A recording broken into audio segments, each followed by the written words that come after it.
হরে কৃষ্ণ, রাধে রাধে, জয় মদন মোহন। সকল গৌর ভক্তবৃন্দকে জানাই আমার মদন মোহন ইউটিউব চ্যানেলে স্বাগতম। আজ আমাদের গৃহে এসেছে আমার মদন মোহনকে ভোগ নিবেদন করতে। ইনি চাপুরিয়া নন্দদুলাল মন্দিরের নিত্য সেবাই পূজারী। তো আমার মদন মোহনকে আজ ভোগ নিবেদন করবে। তো সবাই ভিডিওটা দেখো, অবশ্যই পুরো ভিডিওটা দেখবে। আশা করি সবার ভালোই লাগবে। ভিডিওটা অবশ্যই সবাই দেখবেন। এই যে বাবা,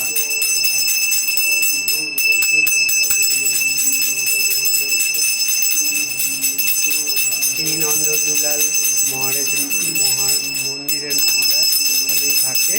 আমি এর আগে যে ভিডিওটা বার করেছিলাম ওখানে গিয়েই আমার এই বাবার সাথে সাক্ষাৎ হয়। তো বাবার সাথে কথা বলে আমার ভীষণ ভালো লেগেছে। আজ বাবা এই মদন মোহনের এসছে।